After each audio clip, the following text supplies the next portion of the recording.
શ્રી સ્વામિનારાયણ ભગવાનની જય. અક્ષર પુરુષોત્તમ મહારાજની જય. રાધા કૃષ્ણ ભગવાનની જય. સિયાવર રામચંદ્ર ભગવાનની જય. ઉમાપતિ મહાદેવની જય. પ્રમુખ સ્વામી મહારાજની જય. મહંત સ્વામી મહારાજની જય. અને શ્રદ્ધા અને ઉત્સાહથી પધારેલા સર્વેને ખાસ નમસ્કાર. જય શ્રી કૃષ્ણ, જય શ્રી રામ, જય Swaminarayan and a very good afternoon. आप में से कितने लोग गुजराती अच्छी तरह से जानते हो, समझ लेते हो? लगभग બધા એટલે આપણે આપણી માતૃભાષામાં જ આનંદ કરીએ.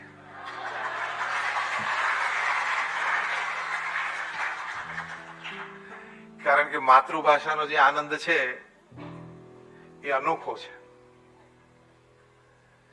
જે વિષય મને આપવામાં આવ્યો છે, the art of becoming a genius. Genius શબ્દ આવે ત્યારે સામાન્યતઃ એની વ્યાખ્યા અથવા એના વર્ણનમાં એવી વાત આવે છે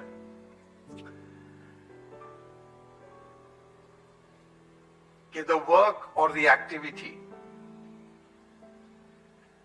that cannot be done by hard work can easily be done by talent, and the work and activity that even talent cannot do, genius can. કોઈ પ્રવૃત્તિ પુરુષાર્થથી ન થાય પણ સાહજિક કરી શકે આવડત પણ જે ન કરી શકે એ જીનિયસ કરી શકે. કારણ કે એનામાં જન્મજાત એ કૌશલ્ય રહેલું છે. બીજી પણ એક વાત છે, અડધી દુનિયા એમ માને છે કે જીનિયસ આર બોર્ન, એ જન્મજાત હોય છે, અને અડધી દુનિયા એમ માને છે કે જીનિયસ કેન બી મેડ. બંને પ્રકારના અભિપ્રાય છે, પણ આપણે હંમેશા બીજા પ્રકારનો અભિપ્રાય હૃદયમાં ધારવો કે આપણે જીનિયસ એટલે કે શ્રેષ્ઠ ચોક્કસ બની શકીએ છીએ. એ કોઈનો જન્મસિદ્ધ અધિકાર નથી. કદાચ કોઈ જન્મજાત જીનિયસ હોય એ કેટેગરી છે, બાકી વ્યક્તિ નક્કી કરે તો પોતે પણ જીનિયસ એટલે શ્રેષ્ઠ એ આપણે બની શકીએ છીએ. પ્રથમ આ એક નિર્ણય હૃદયમાં કરવાનો છે કે શ્રેષ્ઠ એટલે કે જીનિયસ એટલે કે એક્સ્ટ્રાઓર્ડિનરી પરફોર્મર હું બની શકું છું, થઈ શકે છે. તો એક પ્રથમ આ વિચાર હૃદયમાં દ્રઢ થાય, પછી એના ફેરફારો શરૂ થાય. એક ભાઈનો આટલો નાનો ટુકડો ને એમાં બીજો ભાઈ તો 2-5 ટ્રક ભરીને આવી જાય. સગા ભાઈ છે પણ બજાર કિંમતમાં પણ ફેર છે, અને ત્રણેય પ્રત્યે લોકોના હૃદયમાં ભાવનામાં પણ ફેર છે. તમને કોક એમ કે તમને આટલો નાનો હીરાનો ટુકડો આપું, ચોઈસ 1 અને ચોઈસ 2, 10 ટ્રક કોલસા આપું, તો કયું લઈએ? એનું કારણ શું? Give me the reason why all three being real brothers, there is a vast difference in their market value and their value in the hearts of people. Real brothers છે. એનો એક લાઈનમાં ઉત્તર છે, design of the internal structure. બાહ્ય રીતે બધા carbon એટમના બનેલા છે, પણ design of the internal structure એક હેફેઝાર્ડ છે, એક થોડું ઓર્ગેનાઇઝ છે, એક બેટર ઓર્ગેનાઇઝ છે. એમ આપણે જીનિયસ બનવું હોય એટલે કે ડાયમંડ બનવું હોય, restructure your inner self, design of the internal structure આપણે પ્રોપર કરવી પડે. આપણી માન્યતાઓ, આપણા વિચારો, આપણા અભિગમો સારા છે, કોઈના ખોટા નથી, પણ I just want to ask you a very simple question. Is everybody sitting here ready to accept that I need some refinement in my thought process for my betterment? બધા આપણને બધાને ખબર છે કે મારામાં કંઈક સુધારાની જરૂર છે, હા કે ના? એ આપણી જર્ની ગ્રેફાઇટ થી ડાયમંડ સુધીની છે. સાવ હું કોલથી ડાયમંડની નહીં કહું, નહીં તો એમ કે સ્વામી અમને ઇનડાયરેક્ટલી કોલ જેવા કહી દીધા, કોલસા જેવા. But let us say it is a journey from graphite to diamond. A journey that is human duty. A journey that is human endeavor. A journey that is human dignity. મનુષ્યનું એક ગૌરવ છે કે આપણે આપણું વર્ઝન 2.0 કર્યું, 3.0 કર્યું, 4.0 કર્યું અને એ વ્યક્તિના હાથમાં છે. એટલે the art of becoming a genius શીખવી પડે.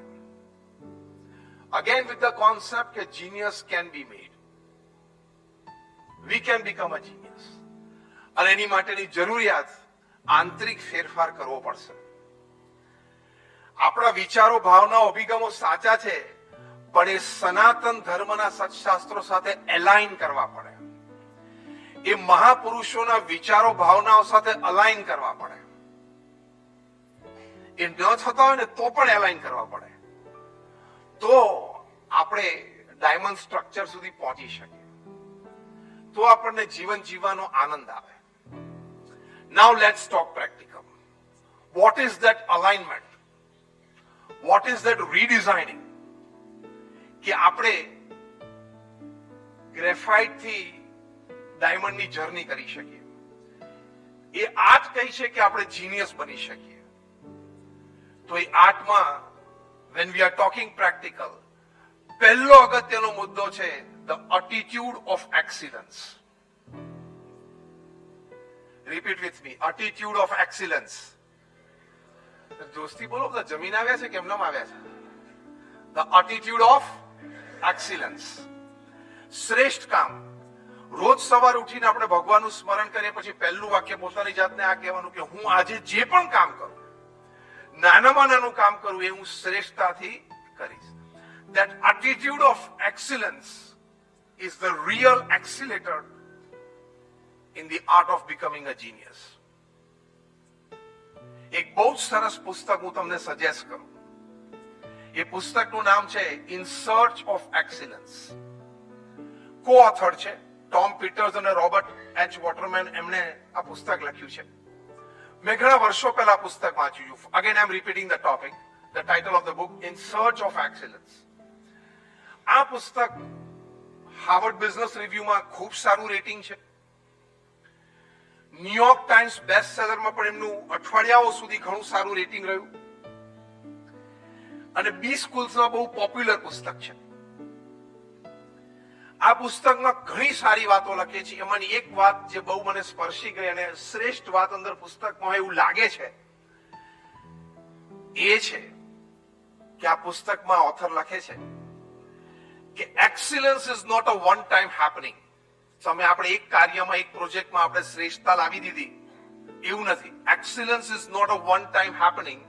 પણ બીજા એટલે second part of the sentence is very fine. શું લખે છે?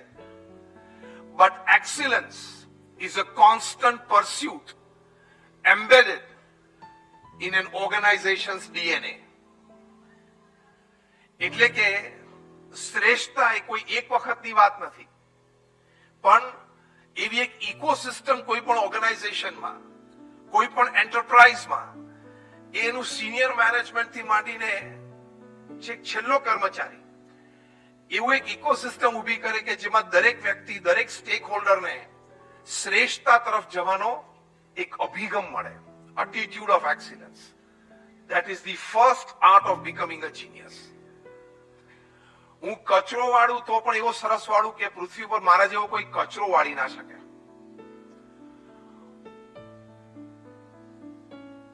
હું લખું તો એવું લખું કે મને પૂર્ણ આનંદ અને સંતોષ થાય. હું કોઈની સાથે વાર્તાલાપ કરું તો મારી પાસે જે સારામાં સારી વાત એ વિષયની હતી હું શેર કરી શકું. In short, the attitude of excellence.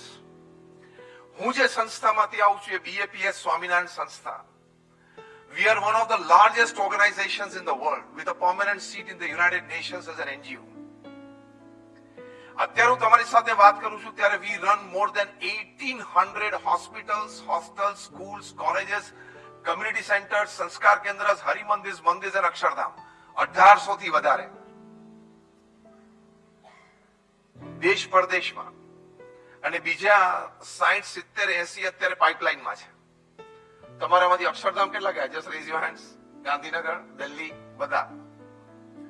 Gandhinagar Akshardham અને દિલ્હી અક્ષરધામના લેવલના પ્રોજેક્ટ અત્યારે સુરતમાં, જોહાનસબર્ગમાં, સિડની અને મેલબર્નમાં, યુરોપમાં, પેરિસમાં એ બધે નિર્માણાધીન છે. આ 1800 માંથી 1300 સંસ્થા પ્રમુખ સ્વામી મહારાજે નિર્માણ કરી. 22-24 વખત અમેરિકા ગયા છે. કોઈ દિવસ બેવરલી હિલ્સમાં ફરવા નથી ગયા, અને કોઈ દિવસ ત્યાં ઓર્લેન્ડોમાં જઈને એમને કઈ ડિઝની વર્લ્ડમાં ફરવા નથી ગયા. પ્રમુખ સ્વામી મહારાજના વિચરણનો હેતુ શું હતો? વ્યક્તિગત જીવનમાં ચારિત્ર્યની દ્રઢતા થાય, પારિવારિક જીવનમાં પારિવારિક મૂલ્યો સિંચાય, અને સમાજ જીવનમાં સેવા અને સમર્પણની વાત આવે. એ પ્રેરણા માટે એમને વિચરણ કર્યું.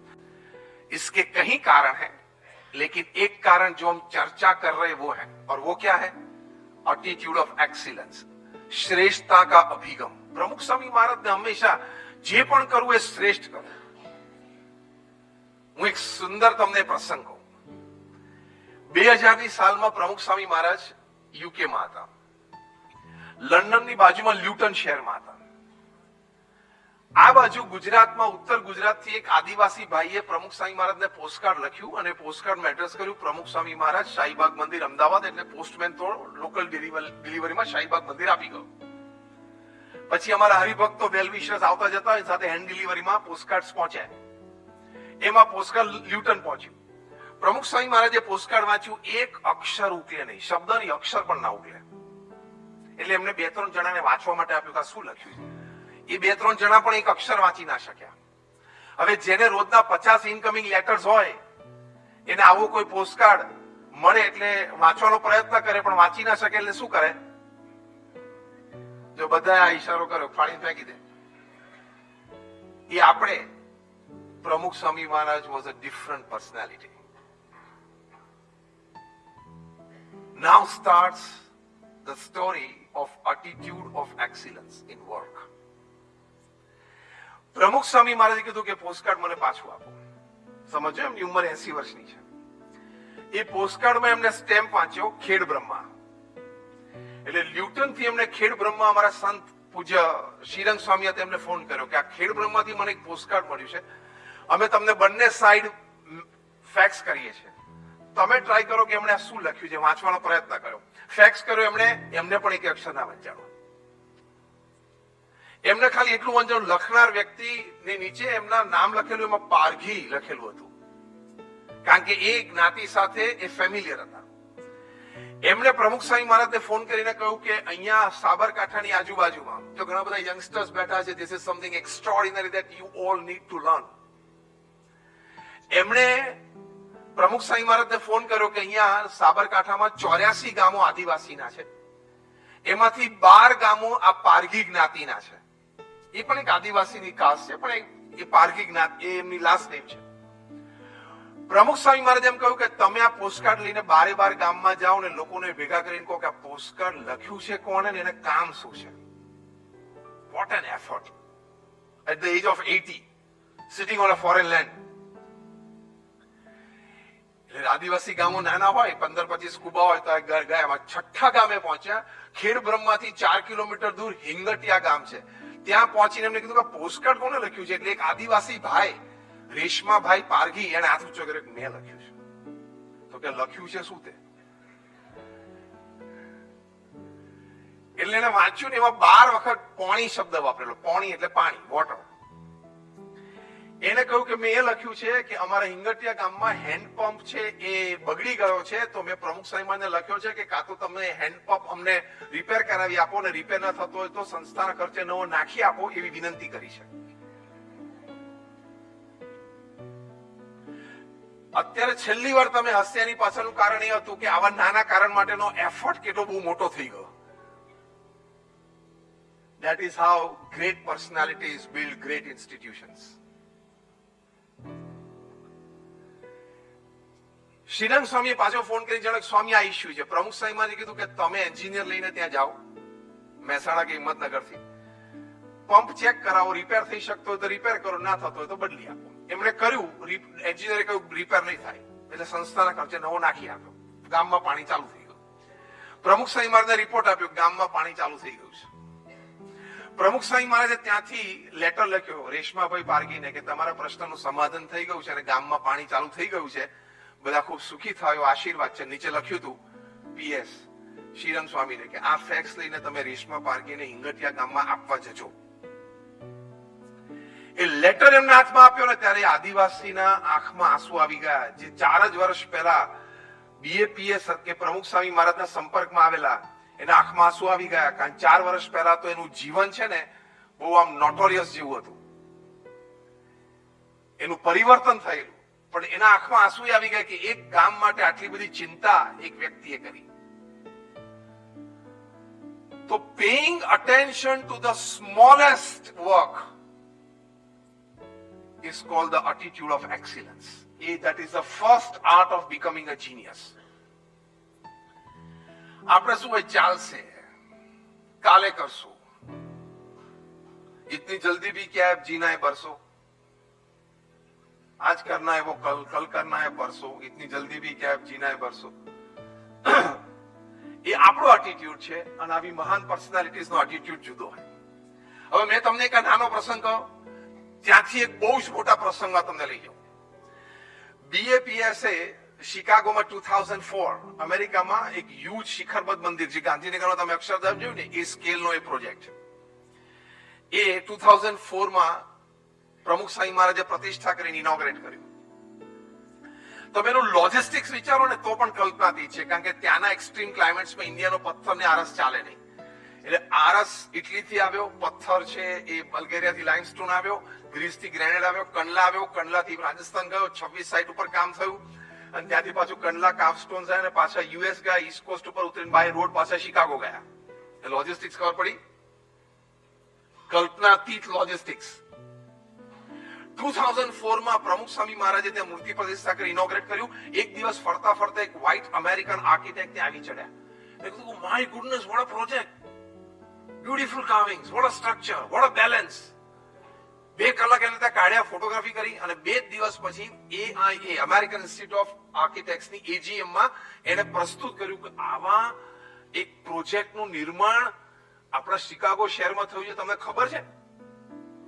એટલે થોડા આર્કિટેક્ટ્સે કીધું હા મેં લોકલ ટીવી ચેનલ ઉપર જોયેલું, થોડા આર્કિટેક્ટ્સે કીધું હા ન્યૂઝપેપરમાં અમે ફોટોગ્રાફ ને સ્ટોરી વાંચેલી. ત્યાં બધા આર્કિટેક્ટ્સે નક્કી કર્યું કે આપણે એક જોઈન્ટ વિઝિટ, ગ્રુપ વિઝિટ કરીએ. અને ધ કમિંગ વીકેન્ડમાં 70 architects of American Institute of આર્કિટેક્ટ્સના એ લોકોએ ગ્રુપ વિઝિટ કરી. અમારા ગાઈડ્સે એમને શિકાગો મંદિર, ત્યાં હવેલી, એક્ઝિબિશન બધું બતાવ્યું. ત્યાં 70 આર્કિટેક્ટ્સે નિર્ણય કર્યો કે AIA નો award of excellence BAPS Swaminarayan Mandir શિકાગોને આપવો જોઈએ. એ નિર્ણય કર્યો, ઠરાવ કર્યો, સેરેમની કરી અને એવોર્ડ આપ્યો.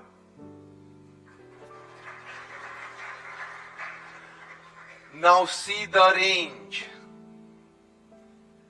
આદિવાસી postcard, giant international Akshardham like project. ફૂલ રેન્જમાં પ્રમુખ સ્વામી મહારાજે એક્સિલન્સ બતાવી. એમને તો બતાવી, પણ આપણે જે ઇન સર્ચ ઓફ એક્સિલન્સ પુસ્તકનું મેં તમને જે રિફર કર્યું, એમાં શું લખ્યું છે કે it is not a one time happening, it is a constant pursuit embedded in the organization's DNA. એટલે ઓર્ગેનાઇઝેશનનો બધા જે સ્ટેક હોલ્ડર્સ હોય બધાના DNA માં એક્સિલન્સ આવી ગયું તો જ તમે રિઝલ્ટ પ્રોડ્યુસ કરી શકો. એટલે the art of excellence, chapter 1, the art of becoming a genius, chapter 1 is the attitude of excellence.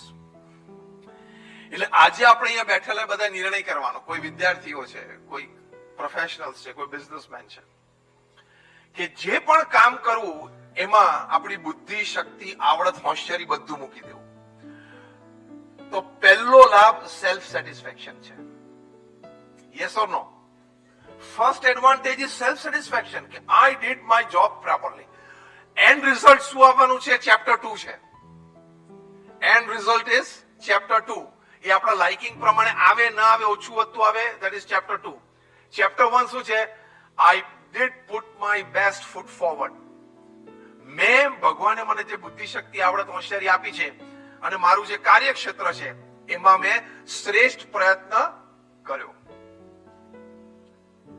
So that is the first art of becoming a genius.